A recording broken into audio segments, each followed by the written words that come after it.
Hello and welcome to Dear Hank and John. Or as I prefer to think of it, Dear John and Hank. It's a podcast where two brothers answer your questions, give you dubious advice, and bring you all the week's news from both Mars and AFC Wimbledon. John, what do you call 2,000 mockingbirds? What do you call 2,000 mockingbirds, Hank? 2 mockingbirds. God. It's terrible. Thank you to Shauna for suggesting that opening bit. Shauna wrote, "Good morning, Brothers Green. One of my favorite bits that Hank used to do on Vlogbrothers was tell terrible jokes. Since you're both fathers, might I suggest that you open with some dad jokes? My brother's name is Ryan for real. Shauna." Shauna, that was a great opening bit suggestion. We got so many wonderful emails. Thanks to all of you. I also wanted to highlight Corey's. We might try this one as well. Dear John and Hank, perhaps this isn't funny enough to be the opening bit for a comedy podcast, but I thought it would be awesome if you guys opened the pod by simply sharing something good with us. It could be a joke, a bit of good news, a fun fact, anything that might lighten up the inevitably miserable, unawesome week that it is going to be. Well, Corey, that's a little bit unnecessarily negative. A little bit, maybe. So what should we call that? What should we call that bit, John? What is that? Maybe we could call that bit one good story. So some weeks you're going to get dad jokes, some weeks you're going to get one good story. Hank, I actually have one good story this week. It's not really uplifting, but it's weird. Okay, so there was this couple named Jerry and Rita Alter who lived in a tiny town in New Mexico called Cliff. And they had a secret. Oh. Rita Alter just died. Her husband died 5 years earlier. And their secret was, Hank, that 31 years ago, they stole a Willem de Kooning painting worth an estimated $160 million and then hung it in their bedroom for the last 30 years. So that... Did they not show anybody? It was just for them. Did they steal it with the intent of... I guess nobody knows because they're dead now and no one will ever know. How did nobody know that this was there? But they lived in a 3-bedroom ranch house worth like $110,000 and they had a $160 million painting hanging in their bedroom. You guys! Okay, I've pulled up the story myself. They look like a lovely couple. They do. They look like your average American couple from the 1970s or 80s in these photos. They look like they could be our parents, John, and they seem quite happy, and they've got wine in both of the pictures, so they like wine, but also they like stealing $160 million paintings. I love it. I mean, I obviously don't steal a $160 million painting, people listening to this podcast. No. If I can give you one piece of good advice, it's that. Well, but if you do, then definitely just die without having sold it. Yeah, oh, absolutely. Just let it go back into the universe. Don't try to sell it and then have the money do it. Just wait. And then you'll be dead, and then nobody will know. She must have known. She was just like, please, no one go into my house until I die. I don't want to go to jail for the last 2 months. Jerry Alter was also a writer, Hank, and he wrote a story called The Eye of the Jaguar, in which 2 people steal, wait for it, an emerald. That's how they never find you. They steal an emerald, they take it out of a museum and bring it to their house, and the story concludes, and 2 pairs of eyes exclusively are there to see it. Oh, damn. Wow. Okay, what I need to know is if they also had an emerald. Right. I mean, they better be searching that house. Maybe they have an emerald too.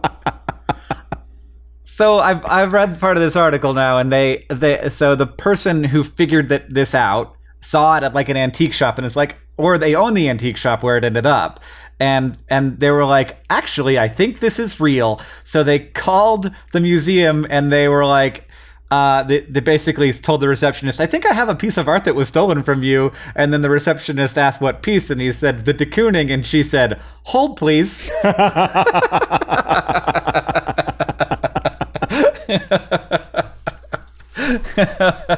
Oh my god. All right. So the painting has now been delivered back to its rightful place, and it was definitely them that stole the painting, and they just held on to it for 30 years so that they could have their 2 pairs of eyes enjoying their emerald. What a weird world, John. Yeah, I'm not sure that technically qualifies as good news, but it's the news that you got, my friends. Let's move on to some questions from our listeners. This first one comes from Audrey, who asks, Dear Hank and John, my oldest friend just told me that her favorite painters are the pre-Raphaelites. Should I still be friends with her? I don't know how to get past this. Paintings and pain, Audrey. John, you're going to have to handle this one, because I don't, as far as I can tell, the pre-Raphaelites, I have no idea. No idea. That's the Renaissance? No, it was a movement that wanted to go back to a world pre-Raphael. That is before... Oh, so they weren't before Raphael. They were like, everything was good back then. Raphael ruined everything. Exactly. So they were 19th century artists trying to harken back to a better time, which there's a long history of course. Nothing seems better than the past due to its being fixed. Yeah, it's much less scary, at least. There's no way that the world is going to end in 1854. It's just not going to happen. Right, exactly. Everything seems survivable on account of it having been survived. Look, I think that there are times when you can judge your friends for their taste, and there are times when you can't. And to me, this is one of those times when you don't need to. It's not the same thing as liking, I don't know, what's something that's really reprehensible, Hank? InfoWars? Great example. It's not like your best friend said that their favorite artist is, I can't even remember the name of the host of InfoWars. Well, that's lovely for you. I wish I lived in that world. But I'm not going to say his name, John. I have no interest in that. Thank you. Thanks. I'm looking forward to not learning it. Okay. So I think you gotta roll with the punches on this one, Audrey. It's gonna be okay. All right, Hank, this next question comes from April, and it's one of immediate concern. Dear John and Hank, how does the Eiffel Tower's bathroom work? I was up there a few days ago, and I cannot stop thinking about how on the second floor there were bathrooms, but nothing underneath them. Where does it go? In Paris, April. Well, I've never been there. I've never been. Have you ever used the toilet in the Eiffel Tower, John? It is factually inaccurate for you to say that you have never been to the Eiffel Tower. I've never been up to the top of the Eiffel Tower. And indeed, you don't need to. As April points out, the bathrooms are on the second floor, where we have definitely been together. To the second floor of the Eiffel Tower? Yes. Or all the way to the top? Did I go to the top of the Eiffel Tower and forget about it, John? I don't know if you went to the top of the Eiffel Tower. I know I sure as hell didn't. Okay, then we probably didn't. Boy, if I have, then I really shouldn't put anything on my bucket list, because I will just forget about it. But I guess everything's fleeting, John. I guess someday I will forget everything because I will have died. I mean, it seems like we've switched bodies for this episode of the podcast, so I guess I'll answer the the science question. The way it works is that while there is nothing directly underneath the bathrooms in the Eiffel Tower, there are pipes that go from beneath the bathroom and then kind of go along the sides of the tower and then go down into the ground. That is the way it works. That's why there is a bathroom there, but at least as I can recall, there's not a bathroom on top of the Eiffel Tower, because that would have been more of an aesthetic challenge. Maybe. I mean, the nice thing about being up high is that gravity takes it all down, and that's really what you're relying on with pipes. Is the water pressure and the sucking and the rolling and the gravity. So yes. Otherwise, there are so many people who go to the Eiffel Tower. They must be making lots of waste, and you don't want to see how high up the Eiffel Tower would be if it just kept being raised upon the pile of human leavings that were not piped away. That's great. Thanks for that image. I'm glad that I get to go forward in life having to imagine that. I don't remember very much about being at the Eiffel Tower, but I'll never forget that. Well, now I'm really curious how many visitors to the Eiffel Tower would just have to poop when they arrive for I'm sure for the Eiffel Tower to just be completely buried in poop. How long would it take? Oh, I don't know. I'd like to see some stats on that. I think that's an interesting question and an important one to answer, Somebody and do that the we math. should probably put aside everything else that we do with our lives and focus full time on that.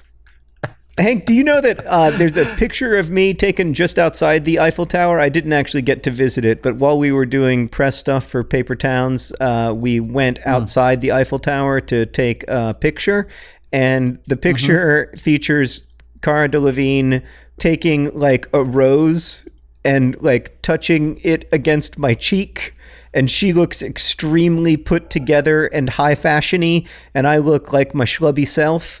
And it's Sarah's favorite picture of me, and she insists on putting it up like amid the rest of our family pictures, like in the family picture hallway. So it's all totally you and normal your children pictures. and your wife and this fashion model. Exactly, except for one picture of Cara with her arm around me, touching my face with a flower with the Eiffel Tower in the background. I found it. I'm looking at it right now. That is very weird. It's It's a very weird photo. Oh man, it's on Pinterest. Like when Cara was taking the picture, she was like, "This is so weird," but she's so good. Like she's such a pro. She was like, "Sure, whatever. I'll go to the Eiffel Tower and touch you with this weird flower." Oh man, that's a weird photograph, John. You look lovely. You look very nice. Thank you. That's I was wearing my best suit. It's a good by suit. a wide margin. That's better than any suit Thanks. I own by a wide margin. That's for sure. Am I gonna have to get a suit? I mean, yeah. I've told you this before, I think a lot of times, but I'll tell you again. You need to buy a suit. It is a good investment for a person who has your job. But I feel like that's not the. Oh man, I just found the picture of her touching me with the rose, and it's so funny. We'll put it on the Patreon. It's funny. Yeah. Oh man. We'll put it on the Patreon. You can go to patreon.com/Dear Hank and John. You don't have to pay or anything to get access to this sweet, sweet picture. It's very, very, very lovely and very weird. Oh, there's also a cute picture of Sarah and me with Cara and Nat in the background making funny faces. I'll put that on the Patreon too. These are adorable. It really was a super fun time in my life, even though that particular day I had to spend 14 hours in a hotel basement answering questions from people who only spoke French. It was still a great trip. This next question, it comes from Beth, who asks, Dear Hank and John, a few weeks ago, I obtained a vintage school desk from my in-laws' garage sale. While picking it up, they mentioned that there was a freebie item inside the desk. That's exciting. That's always exciting. That item turned out to be a random tooth. Oh. Encased in gold. Hey! Nobody knows who the tooth originally belonged to, only that they must have had poor dental hygiene due to the state of the tooth. My question is, what should I do with this tooth? I don't want to put it in the box where I have all of my baby teeth. Okay. Of course you don't. Who on earth would suggest that? But I don't want to just have it lying around either. Any thoughts or dubious advice would be helpful, Beth. John, what do you think about having your baby teeth still? Do you have in a box of your own baby teeth? I have a couple of my own baby teeth, and I did recently take them out to show them to Henry, who's losing his teeth now, losing his baby teeth now. And I was like, this happened to your dad too. And Henry was like, this is gross. Why did you keep these? And then that made me think, this is gross. Why did I keep them? But Beth, we're not talking about you keeping your teeth, which is that's fine. A different question altogether. We're talking about you keeping a stranger's tooth that you inherited from your in-laws via purchasing a school desk at their garage sale. You didn't inherit this from your in-laws. You inherited it from a desk. You inherited a tooth from a desk. It's just you found some trash. No, you found some trash covered in gold. You need to sell the gold and throw away the tooth. However that works, I don't know. I assume you just go to one of the 10,000 places that say "We buy gold" in all capital letters. Yeah, and you're like, look, this one's wrapped around some trash. Do you want it? I actually think the best thing that you can do in this situation, Hank, is when you have a garage sale, is just put it inside of something random, like put it inside of your Teddy Ruxpin. Yeah. Oh, You know? no teeth inside of Teddy Ruxpin. That's terrible. I hate it. You just glue it. You just glue it in as like a molar, so they don't notice it when they first get the Teddy Ruxpin. But then, like when Teddy Ruxpin starts to talk and he opens his mouth, it's just one tooth in the back. No, there's no batteries in the Teddy. You say, oh, you need to get batteries for it, and then when they open the battery compartment, it's just teeth. Just teeth, like 80 teeth. That's what you do with your baby teeth. You glue them into your Teddy Ruxpin. And then you sell the Teddy Ruxpin for like $5 at a garage sale, and you scare a child for life. Okay. Well, the great news is that you've got some gold wrapped trash, and that's way better than just trash. So that's not nothing. Hey, Hank, do you think that the people who listen to this podcast even know what Teddy Ruxpin is? It occurs to me that Teddy Ruxpin might not be a going concern. Oh, sure. Let's do a quick Twitter poll, John, and I'll let you know at the end of the podcast how many people know what Teddy Ruxpin is. I mean, Teddy Ruxpin is old enough that he ran on cassettes. That's all I'm saying. He is a tape-based toy. John, I am old enough that I ran on cassettes, so let's not be too mean. Okay, fair enough. Just doing the Twitter poll. I'll let you know when I'm done. All right, Hank, we got another question. This one comes from Rachel, who writes, Dear John and Hank, my close friend just told me he was planning on asking out one of our other friends.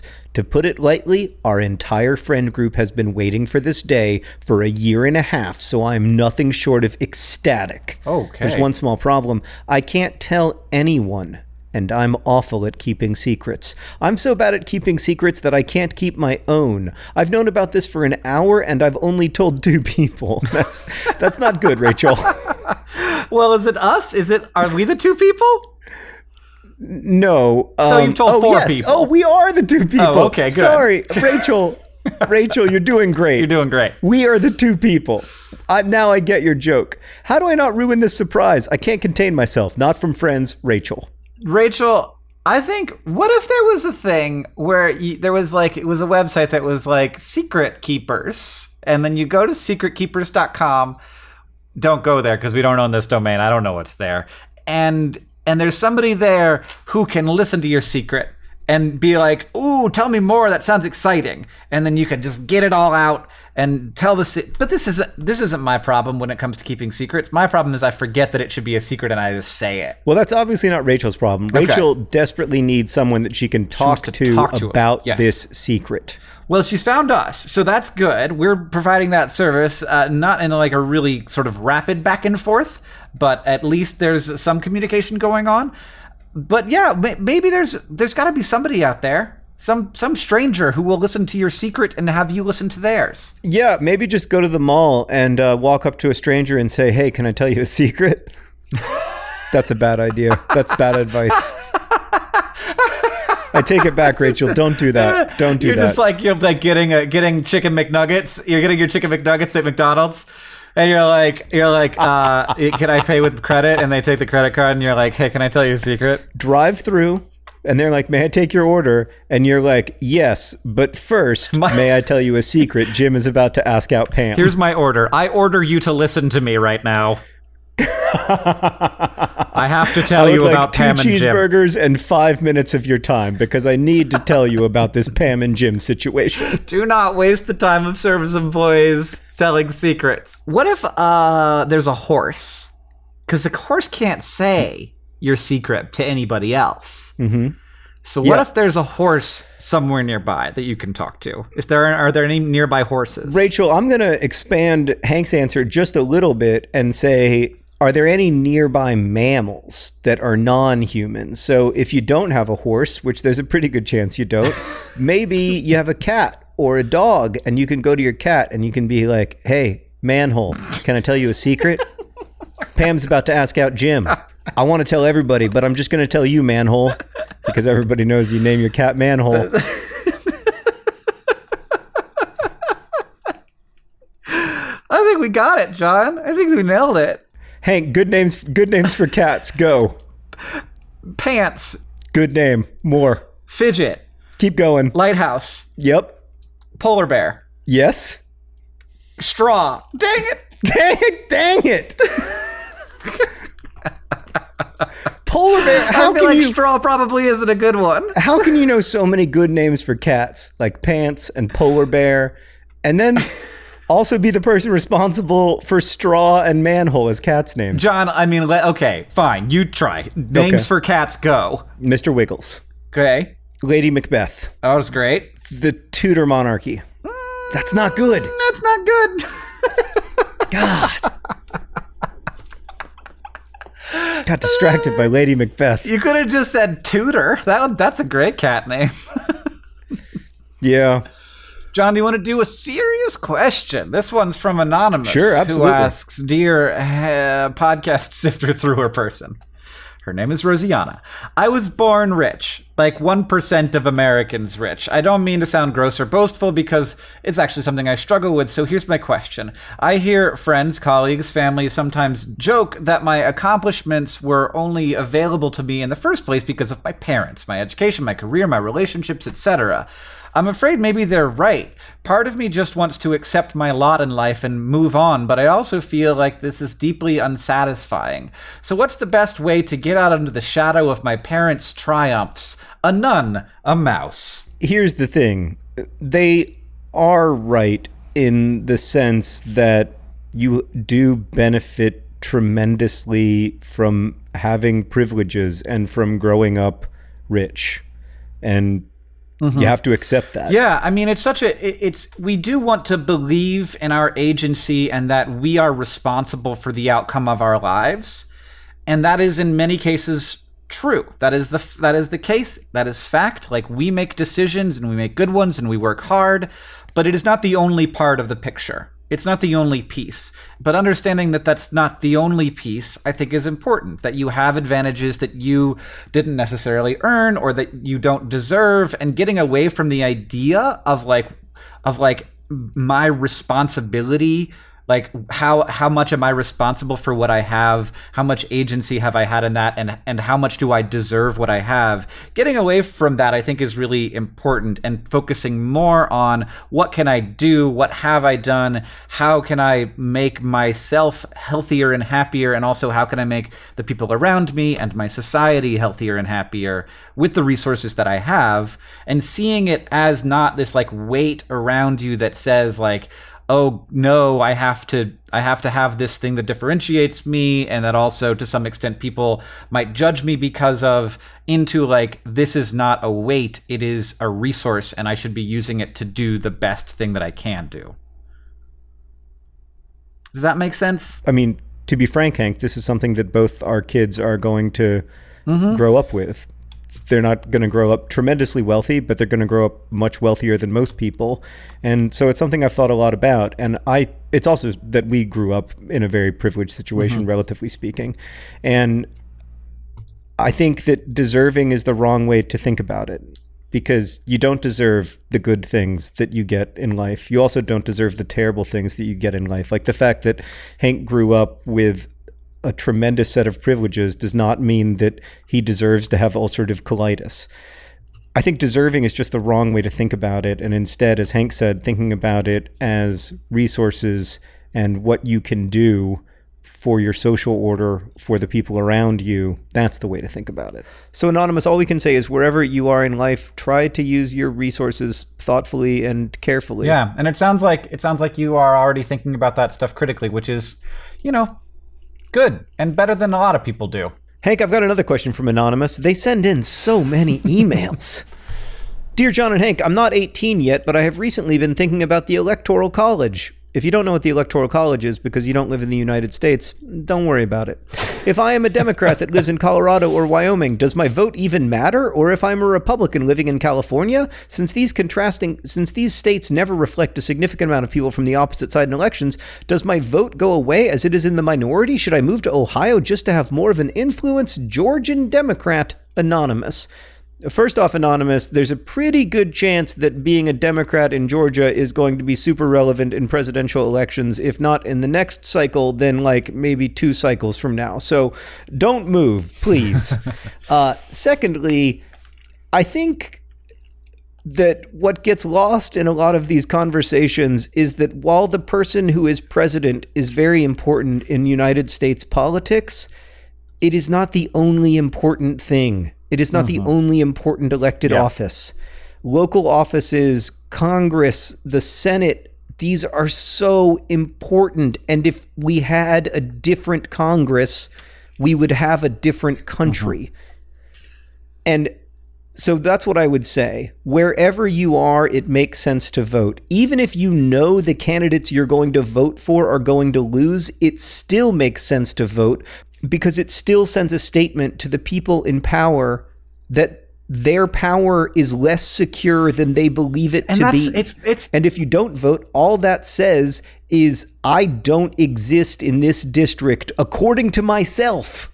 I am willing to be anonymous in this district. I am willing to be anonymous in my community. I am willing for my political voice not to be heard. And I don't think that is a good strategy. Any elected representative knows, and they might not, because of, you know, a lot of division right now, they might not be able to like represent this accurately or do a good job of it. But they have to know that their job is to not represent just the people who voted for them. Their job is to represent all of the people who live in the place where they are.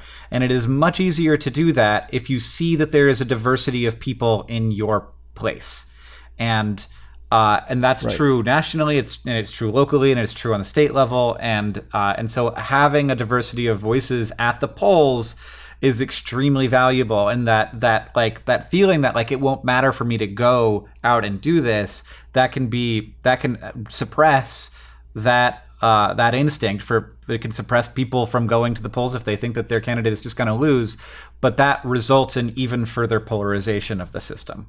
Yeah, exactly. So please, I know that you're not 18 yet, Georgia. Well, you're not named Georgia. You just live there. We don't know. It might. Whatever. They might be. They are named Georgia. I'm sticking with it.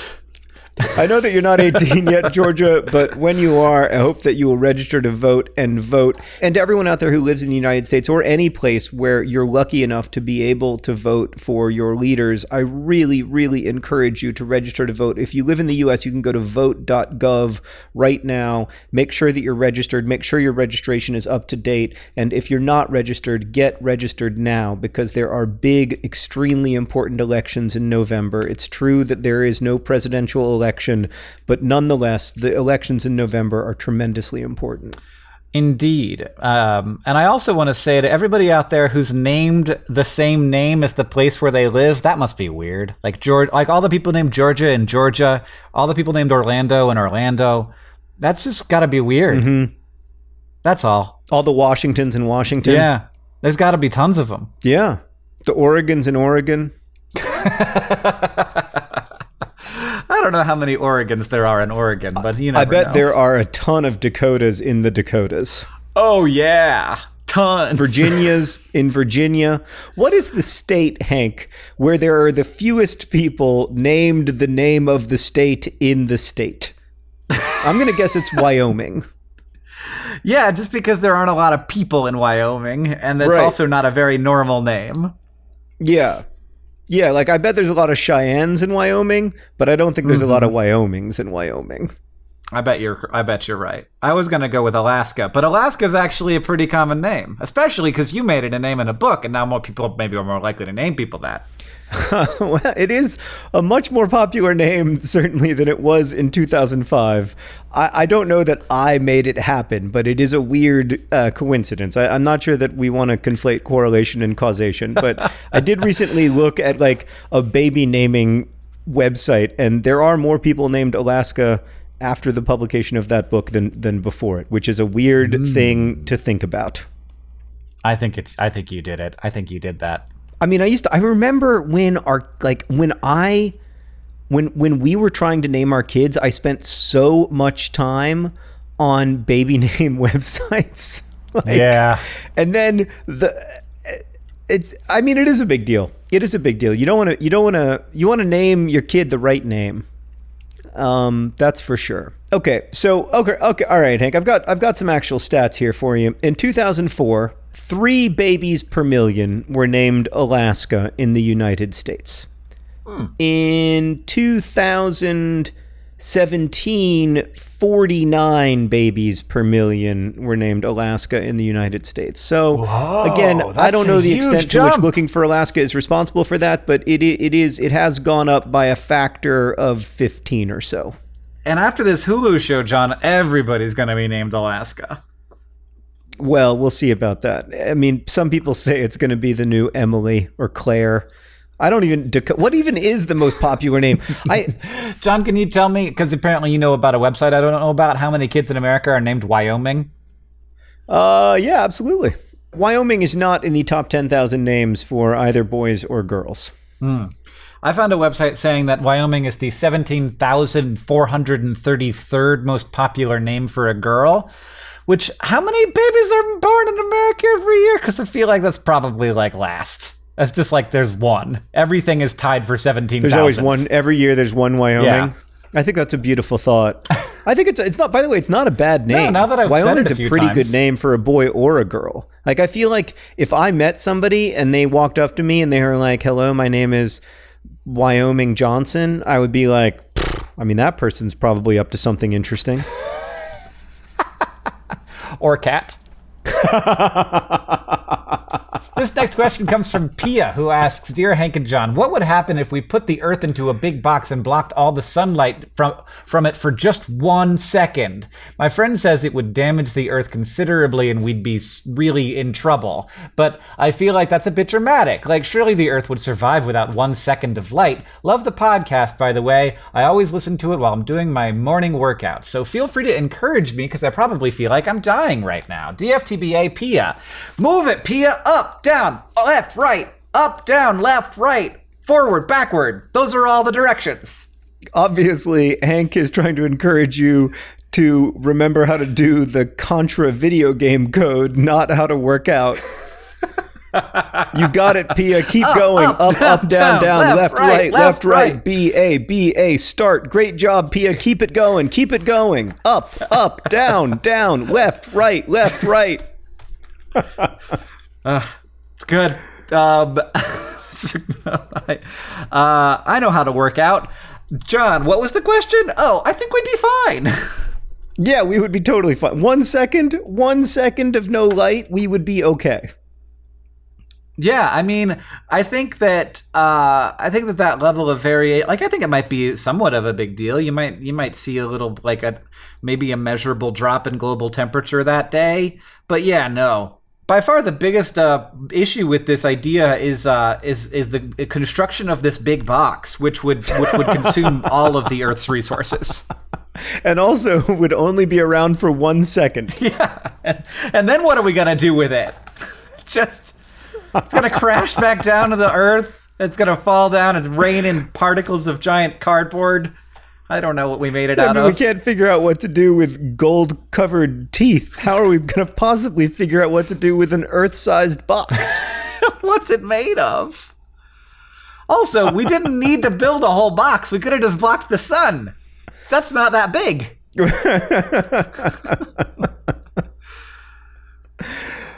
Yeah, you know who this would be a big issue for? Would be me. Because if all light on Earth for 1 second went away, I would be really freaked out for that 1 second. Because when there's even like a brief dimming of lights in a room that I'm in, I'm always like, Sarah, did the lights just dim? Are the lights... Did you feel like the lights just flickered? Can somebody confirm for me that the lights flickered? Because I'm scared that I'm having a stroke. I was really... The solar eclipse happened fairly recently. Yeah. And I remember. Went over Montana, and I didn't experience the full eclipse, though I really wish I could have, and I really need to make it happen someday. But just going outside and watching it through my eclipse glasses, I was shocked by how cold it got during the eclipse. And I guess, like, of course, this makes sense. The sun isn't radiating on me anymore. But the temperature dropped like 10 degrees, and the eclipse was never full. So it still looked like there was a sun in the sky, but it just like got chilly. It was really cool. No, it's wild, man. It's wild. It's weird. It's such a weird thing. We are so dependent Earth is weird. on that death laser up in the sky. I know. Thank God for that death laser. Which reminds me, John, that this podcast is brought to you by the Deadly Laser Sun. The Deadly Laser Sun. It's making you look old. Today's podcast is also brought to you by Teddy Ruxpin. Teddy Ruxpin, now featuring old human teeth. This podcast is also brought to you by, I don't know if you've heard about our new sponsor, the giant pile of poop under the Eiffel Tower. The giant pile of poop under the Eiffel Tower. The more tourists visit, the bigger it gets. And lastly, today's podcast is brought to you by cats named Tudor Monarchy. Cats named Tudor Monarchy, even rarer than humans named Wyoming. It's true. I looked it up on the baby cat name list that the census puts out. It's so far nobody. But John, also this podcast is brought to you by the last 2 weeks. But also, John, this podcast is brought to you by the last week of the PodCon Indiegogo. So if you want to come and see us do a live Dear Hank and John and a live Delete This and a live Anthropocene Reviewed, you can go to podcon.com, and there's a link there to our crowdfunding campaign where you can get discounted tickets and also things that are only available during the campaign. We very much appreciate people who are able to buy tickets early. That's why we make them cheaper, and also encourage you to do it because it makes it a lot easier to plan a conference and less terrifying. So podcon.com.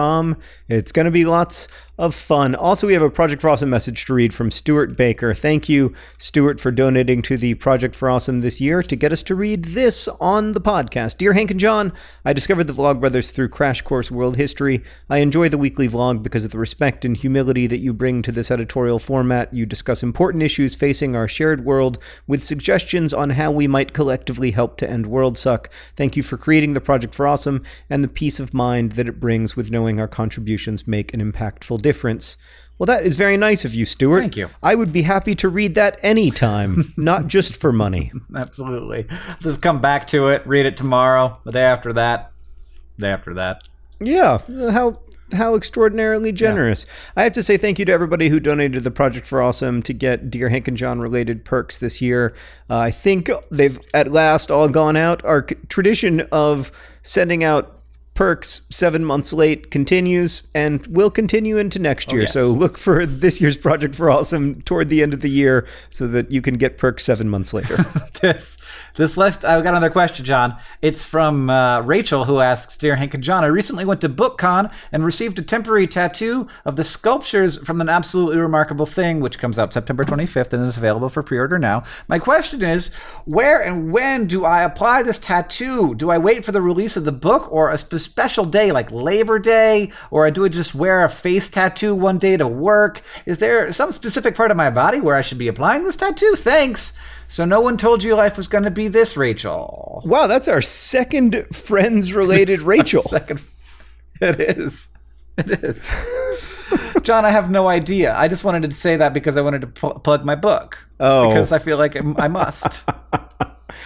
I think it's important to plug your book. We should also plug the tour. If you live in, say, New York or Boston or California or Indianapolis or Chicago or many other places, you should come see us on tour.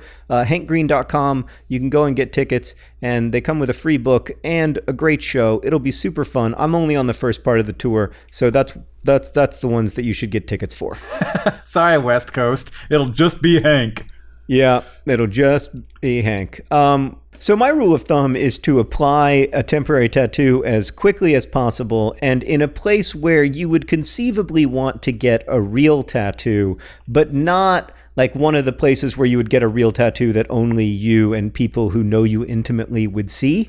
So like the bicep, the forearm, maybe your shoulder, ankle, that kind of thing. Neck. Yeah. One time when Sarah worked at an art gallery in Chicago, like when we first started dating, they had a show where the artist made temporary tattoos out of all of the artworks that were in the show. And we got all of these temporary tattoos, and Sarah had to, like, as part of her, like employment managing the gallery, like have one of the temporary tattoos all the time.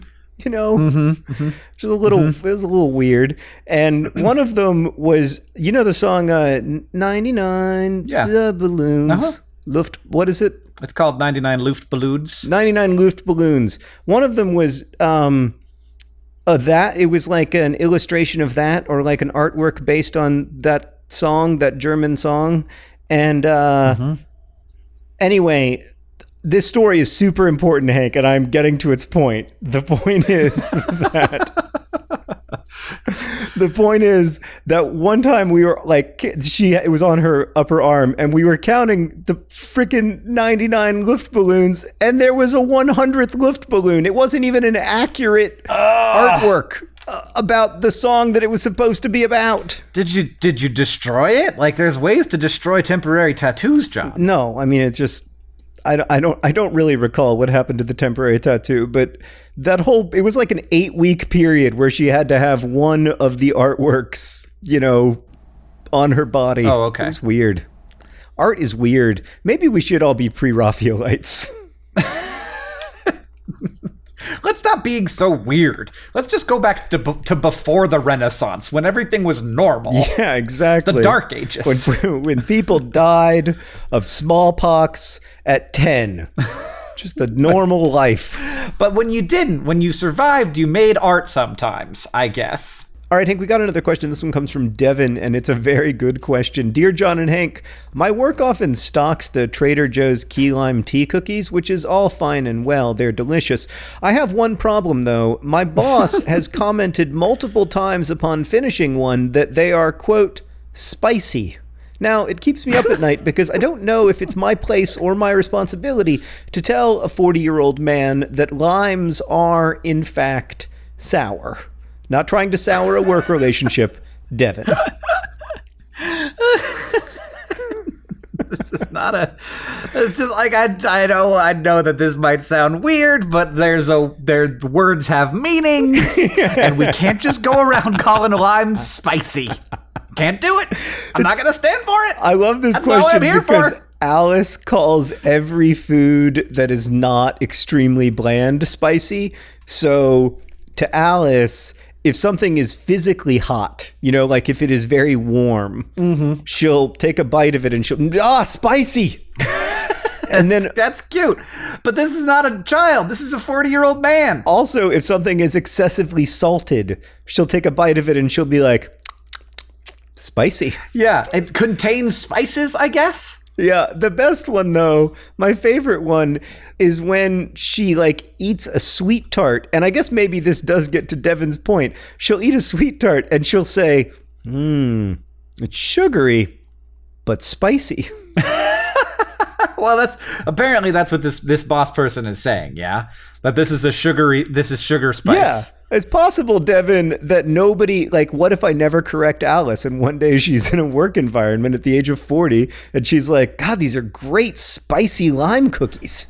I don't think, in general, it's very hard to correct people when they're doing something wrong that seems very obvious. It's hard even when you're peers, but especially when it's a person, you know, in a position of authority. It just feels very wrong to be like, look, sir, that's not what spicy is. I don't know what to say. Right. No, it's the are unicorns endangered problem. Oh, yeah. The moment somebody says to you, are unicorns endangered, you're in a heck of a pickle. It's like, I don't know where to start with this. Maybe he thinks they're spicy. Maybe there's like some ginger in there and it's giving him a little tingle. Here's what you do, Devin. You get your boss some Sour Patch Kids for, I don't know, their birthday or something. And then they eat the Sour Patch Kids and they're like, whoo, spicy. But they look at the packaging and it doesn't say Spicy Patch Kids. It says Sour Patch Kids. And that's going to be the moment of revelation and you don't have to do anything. Right. And you also get like some like red hot Cheetos too. And you're like, here's your birthday. See the difference between these two snack foods? Do you get it now? And then you just repeat this process every year forever until finally they get it. Yeah? I love it. Also, Devin, I love that you work at somewhere that has these very good-sounding cookies. I'm very jealous. That's all. That's mostly it. But also, John, can we now, from now on, just call sour things spicy around our employees so that they think that they have to figure out how to handle this problem? Because is it possible that this boss knows full well that they are not spicy and is just playing a fun little dad joke here? It's just it's all for a gag. It's possible. Yeah.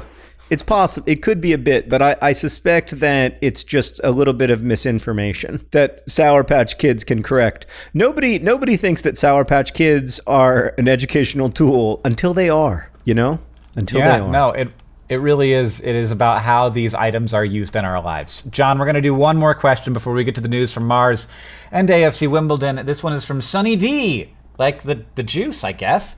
The very, very spicy juice. Dear Hank and John, I was watching some old Vlogbrothers videos when you were on tour, and you mentioned a Question Tuesday video about how every day you both will be abandoning one opinion until you have to come to some true core opinions.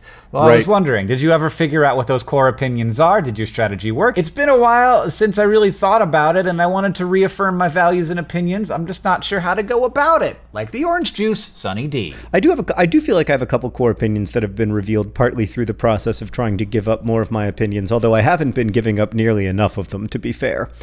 The biggest core opinion I have is that hope is the correct response to human consciousness. That hope is not a delusion or a lie we tell ourselves in order to find a way to go on. It's actually correct. Human lives have value, and that compassion should always be a component of how you approach the world and other people. Another of my core opinions is that AFC Wimbledon is the greatest achievement in the history of the human species.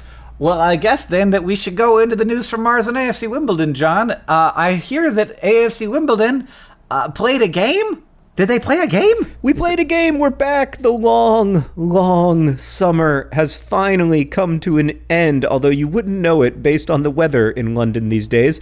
But yes, Wimbledon are back. And not only are they back, Hank, we won our first game in League One. The first time we have won an opening day match in 6 years. Not only that, we were away from home. Not only that, we were playing Fleetwood, who were a playoff team last year, and we won 1-0. And not only that, there has been a huge upgrade in the quality of the AFC Wimbledon watching experience for the non-English fan. You can get the I Follow AFC Wimbledon app. It is not cheap to get the TV coverage, but the TV coverage lets you watch the games on your phone or your tablet with commentary. So last year, there was no commentary and there was no scoreboard, so you just had to kind of remember what was happening. But now it's like a regular TV experience, except with the radio WDON commentators who are hilarious and so charming. And so watching it is now also a pleasure. But I watched the entire game and it was joyful. Wimbledon looked better, in my opinion, than they looked all of last season. The goal itself was hideous. Joe Pigott, the Maidstonian Messi, or as I guess we're going to be calling him, Joey Pigs. Joey Pigs scored in the 60th minute. And it was a really ugly finish. He just barely got a foot on the ball and it kind of dribbled into the goal, but they all count the same. And Wimbledon really dominated the game. Fleetwood did hit the inside of the post from 30 yards out with a beautiful shot late in the game. But I thought Wimbledon deserved to win, and we did win, which great. So off to a roaring start thanks to a goal from Joe Pigott. A lot of the new players looked good. Mitch Pinnock looked good. A very encouraging, very encouraging first game for AFC Wimbledon. You don't want to get ahead of yourself, of course. It's a long season, 45 games to go. We're going to win the league. Get those points, John. Well, the news from Mars, John, is, not super great. Was this hope that people have talked about that maybe there's enough carbon dioxide on the surface of Mars, in Mars's inside of the regolith, inside of the ice caps, frozen in little pieces that if you could warm it up a little bit, that CO2 would release into the atmosphere, and then that would create sort of a heat trapping layer that would then warm it up more, and more carbon dioxide would be released, and then you would get more and more CO2 until suddenly just a little bit of warming resulted in a lot of warming, and it was warm enough maybe and with enough atmospheric pressure even that you could walk outside. You couldn't walk outside without an oxygen mask on so that you could breathe the atmosphere, but you could walk outside without suffering from decompression or being extremely cold. So that would be really cool, but we've got 2 new sets of data in that are signaling that there probably isn't enough carbon dioxide trapped on the surface in dry ice or even trapped in the rocks and soil of Mars, that if we released all of it, this is what the study says, it would create 15 millibars of atmospheric pressure. Is that a lot? Right now, you're probably sitting at 1,000 millibars right now where you are. And, I'm feeling it. And that would not... I can tell you, I feel good. all 1,000 millibars. Is, I feel a lot of atmosphere around me. It's holding all your parts in. It's holding the it's pushing all that good oxygen into your lungs. It's great. It's good for you. But 15 millibars would be bad for you. So that's not going to be the only thing we need to terraform Mars. I'm not saying that there's maybe no way to do it. You just have to find other ways to turn the rocks on Mars into gases, because it's not just going to be the CO2 that's sitting around on the surface of Mars that will do it, unless we're super wrong about something, which, hey, we might be, because look, Mars is far away and we can only study it in very specific locations where we have landers, or by sort of shooting different science beams at it. and studying the results of the science beams. Hey, I don't think that that's a terrible way to put it. You don't want me to get into the details of how all of these things work right now. We do that in other episodes, but I just wanted to talk about the likeliness of that particular terraforming scheme not being super simple. We'll have to find some other places to get those gases from. All right, good to know. Well, I still believe that we will terraform Mars, but only after we destroy Earth. Right. Yeah, I mean, the problem with Mars is I just feel like if I'm living on Mars, it's going to be so hard for me to get the really good food that I like from Earth. Is there do they have Postmates on Mars? I guess once there's people there, there'll be Mars Postmates for emergency deliveries of Indian food. One of the people who wrote in this week, Hank, suggested that the new AFC Wimbledon goalkeeper, Tom King, should be known as the Keeper of the Castle. And I like that a lot. Oh, yeah. Because he's the king. And the Keeper of the Castle. It's great. It's perfect. So I just wanted to get that out there. The Keeper of the Castle, Tom King. That's it. That's all I wanted to say. I was listening to you talk about Mars, but I was looking at AFC Wimbledon's starting lineup. We all have to indulge in the things that we love, John. This was episode 150 of Dear Hank and John, so thank you to everybody for listening to 150 episodes of Dear Hank and John if you've done that. If you haven't, they're still on the iTunes, on our RSS servers if you want to listen to them, or, it doesn't hurt our feelings if you don't. Yeah, no, start today. Make this the first one you ever listen to so you have no idea about the manhole joke earlier. Yeah, or the fact that we got another question from Pia, and I'm wondering if it's the same Pia. Pia and the Long Con, the violinist. Oh my God, is it the same Pia? The same Pia? Look it up. It's a different Pia, John. Okay, good to know. I'm glad that we established that. Hey, Hank, did you use your phrase of the week this week? I did use my phrase of the week this week, John. Did you use yours? I used mine, yes. Do you want to guess what mine was? I gotta tell you, I have no idea. I wasn't paying attention at all. It was the 100th Luft balloon, and it was not easy. But I did it. Oh my So that's why you made us keep that in. Yes. That's why you made us keep that story in. Yes, because it is the only way that I could figure out to put in the 100th Luftballon. God, you're just a liar. You just lie about things. Yeah, I just make up stories. Sarah did once have an art gallery show at her gallery in which there were temporary tattoos involved, but nothing of that level of complexity. What was your phrase of the week? I also have no idea what it was. It was emergency takeout. Got it in at the end there. Oh, wow. I mean, that makes sense, because why else would you be talking about Postmates on Mars? But I was already looking at AFC Wimbledon's likely starting lineup for their next game. I got saved by John's distractibility. John, what did we learn today? I was like, I can't believe I'm so excited that we're going to be starting Ben Purrington out on the left. What? I'm sorry. What's going on? What's your name? John, what did we learn today? Oh, man, we learned that Ben Purrington's the likely starting left back for next week's game. If we learned that if you want to get something over John's head, just wait until he's looking at football stuff. We've learned that if you want to keep a secret, just drive through. I forgot about that. Oh my God. And we also learned, John, the difference between spicy and sour. It's very important. Yeah, it's a significant difference. There's no doubt about that. We learned that there are at least 2 people in the world named Rachel who are concerned about their relationship with the show Friends. And according to the Twitter poll that I just looked at, we learned that more than half of people who responded do not know who or what Teddy Ruxpin is. Well, and also you didn't get any explanation for who or what Teddy Ruxpin is in this episode, so sorry. Yeah, sorry about that. It's a creepy animatronic bear that talks to you. Great. That about covers it. We're off to record our Patreon-only podcast This Week in Ryan's, the worst 10 minutes of your week. You can find out about it at patreon.com/DearHankandJohn. Thank you again to everyone for listening. This podcast is edited by Nicholas Jenkins. It's produced by Rosiana Rojas and Sheridan Gibson. Our Director of Community and Communications is Victoria Bongiorno. The music that you're listening to right now and at the beginning of the podcast is by the great Gunnarola.